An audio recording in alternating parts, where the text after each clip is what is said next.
Have you ever felt that quiet panic creeping in?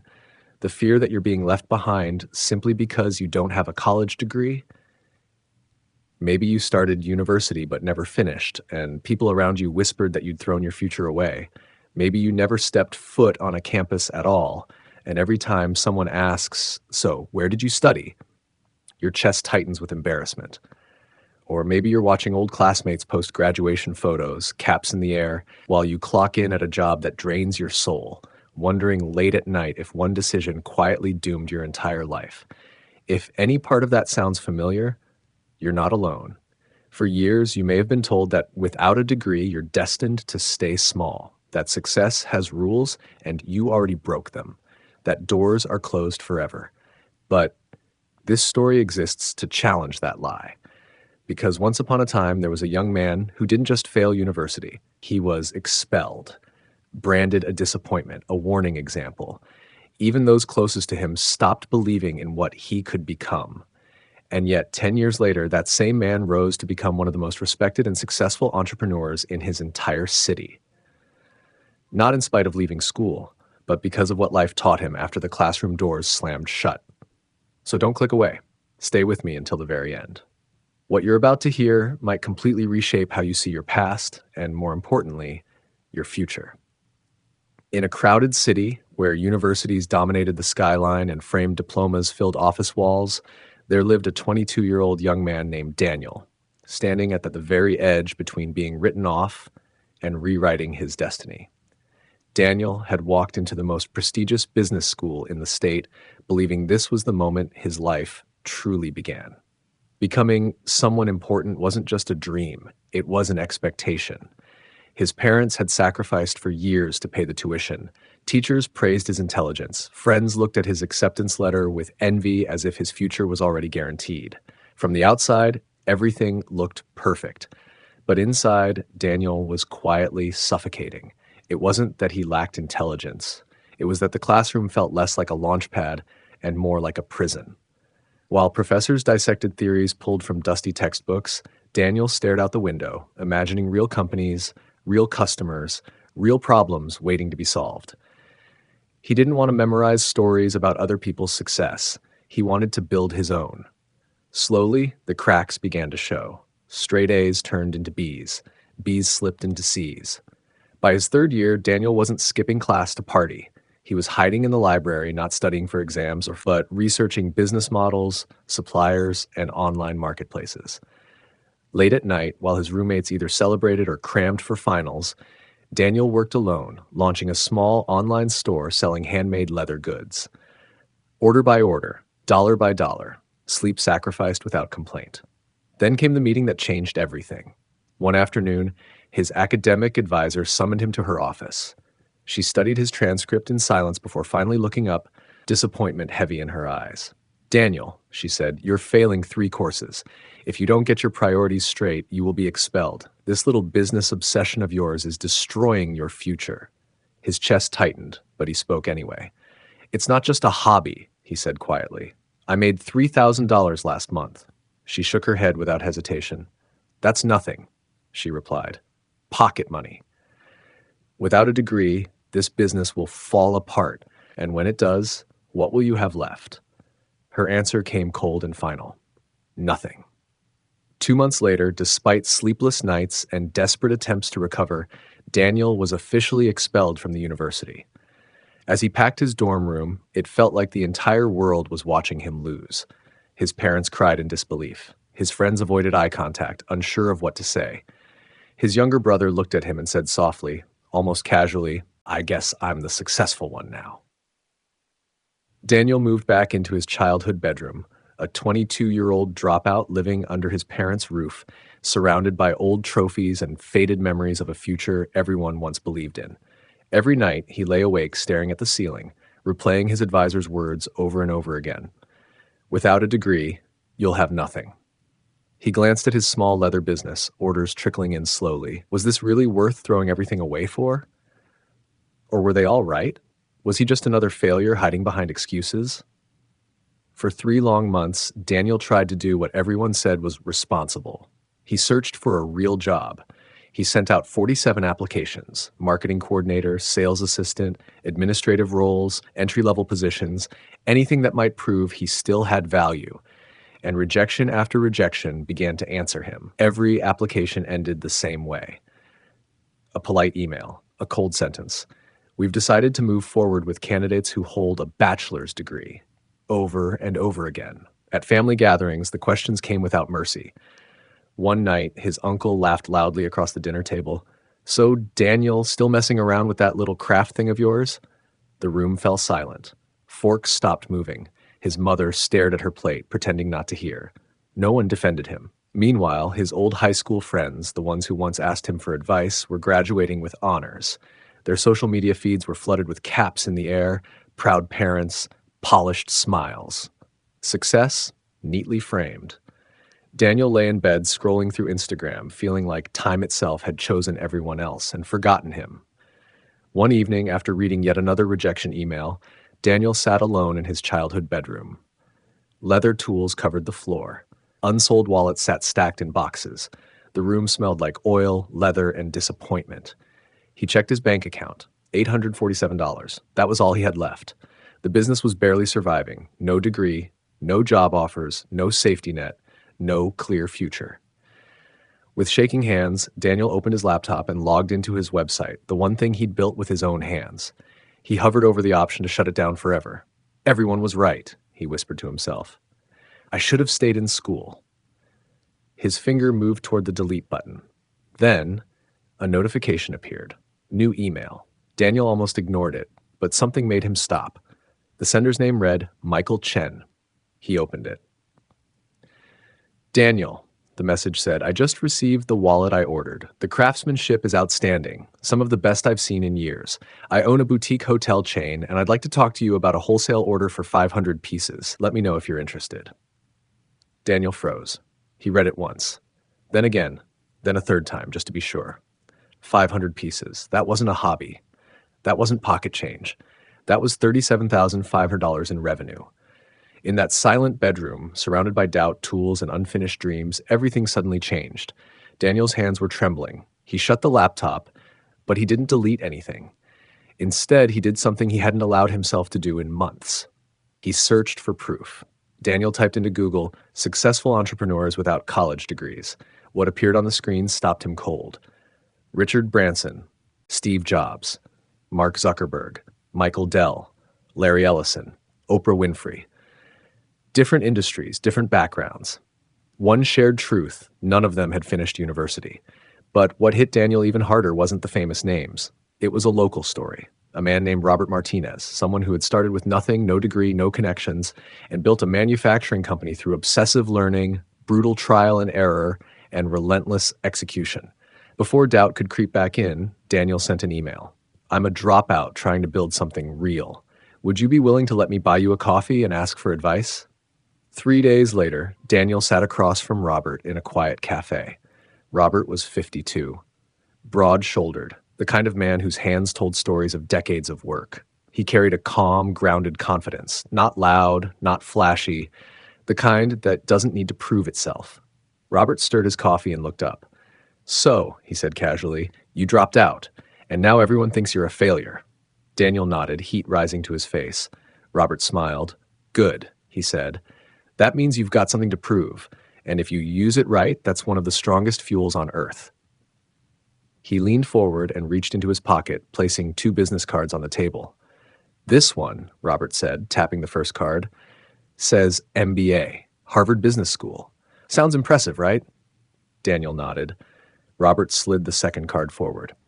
And this one says, built 3 profitable companies, created over 200 jobs, served more than 10,000 customers. Robert looked Daniel straight in the eyes. Which person would you hire to solve a real business problem? Daniel hesitated for a second, then answered quietly, the second one. Robert smiled. Exactly. Because the second card shows results. The first one shows someone who paid to sit in a classroom. He paused. Both have value, Robert continued. But in the real world, results beat credentials every single time.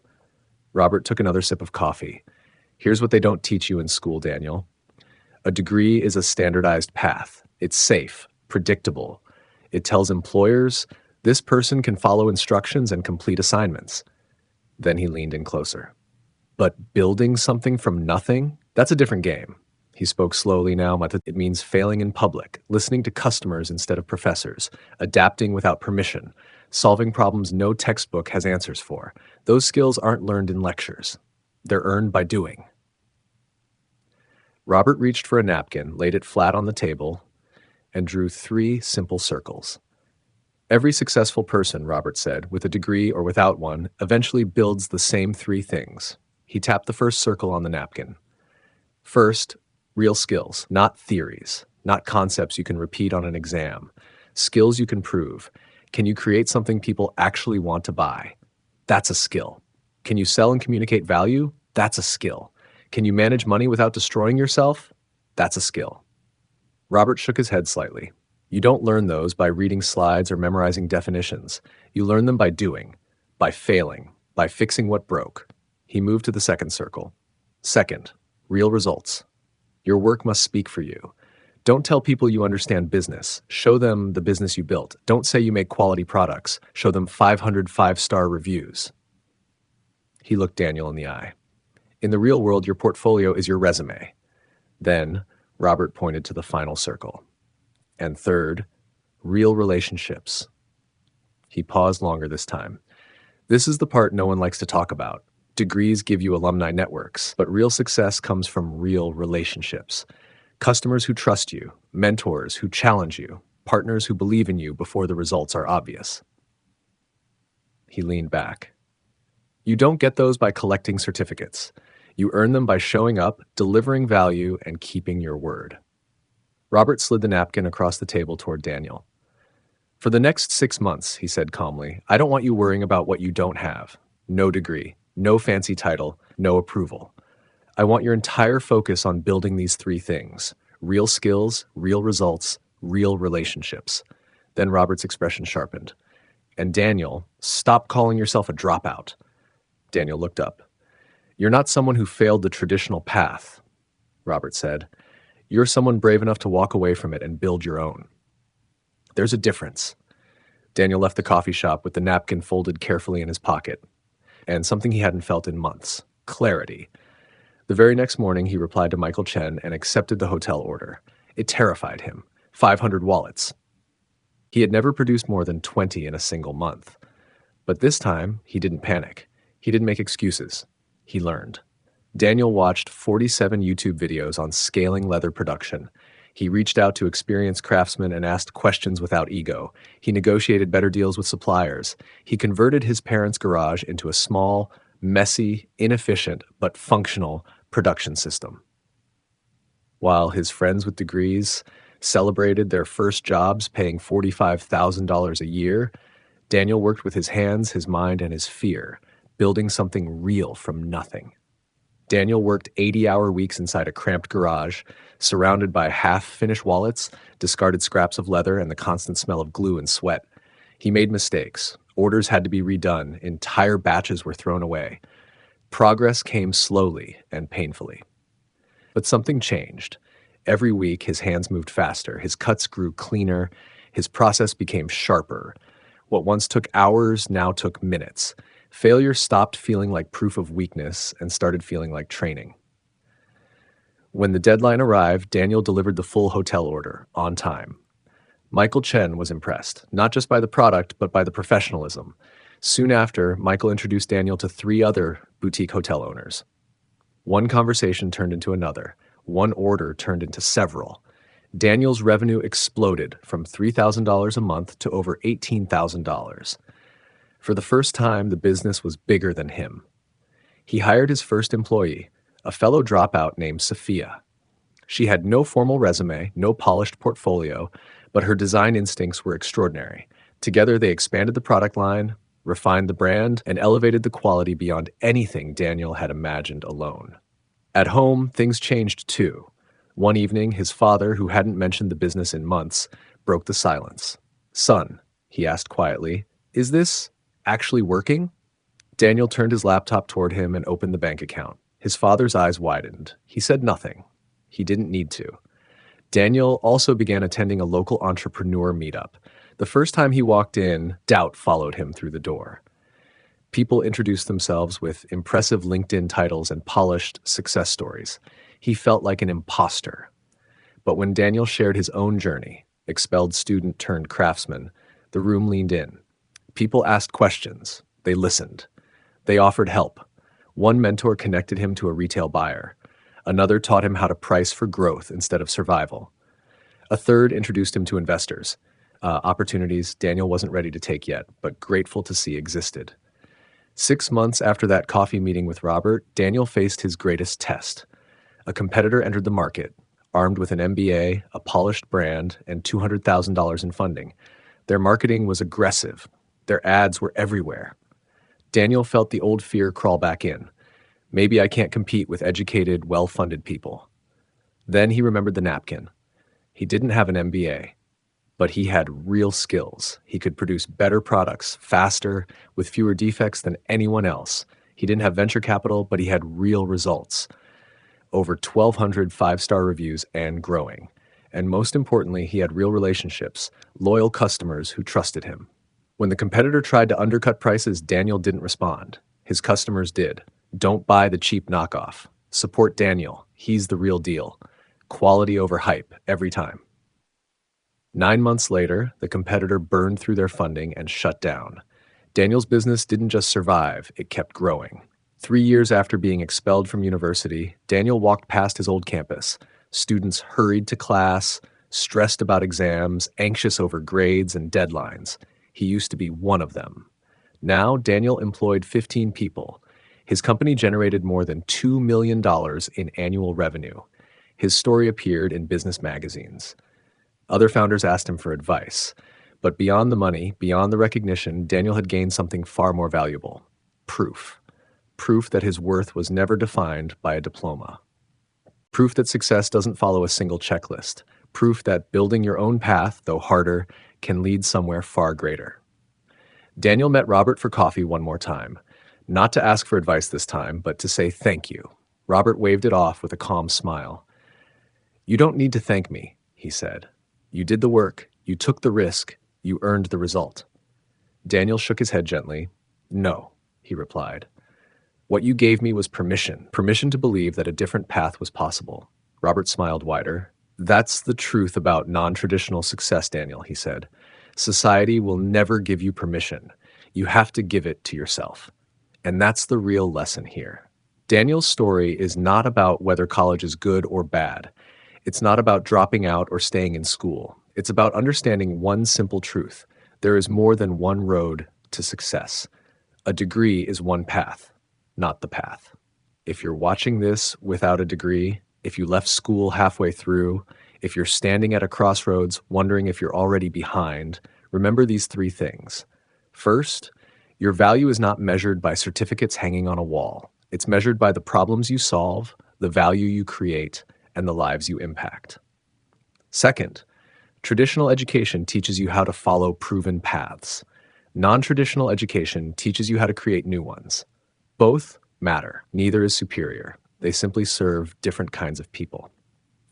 Third, and this one matters most, the world doesn't care about your explanations or your credentials. It cares about results. Can you deliver? Can you learn when things break? Can you adapt when the rules change? That's what gets rewarded. So if you're afraid you're falling behind because you don't have a degree, ask yourself better questions. What real skills am I building right now? What real results can I point to? What real relationships am I creating through trust and value? Stop comparing your chapter 3 to someone else's chapter 20. Stop waiting for permission to build the life you want. And stop believing there's only one definition of success. You are not behind because you chose a different road. You are not broken because you don't have letters after your name. You are a builder, a learner, a creator. And the world needs what you can build far more than it needs another framed piece of paper on the wall. If this story reminded you that success isn't one size fits all, share it with someone who needs to hear it today. Someone doubting their path, someone who's been told they're not enough. Because the person who changes the world is often the one who refused to follow everyone else's blueprint. I'll be back with another story to help you grow. Until then, Remember this: degrees can open doors, but so can skills, results, and relentless commitment to learning. Your path is valid, your journey matters. Now go build something meaningful. The world is waiting.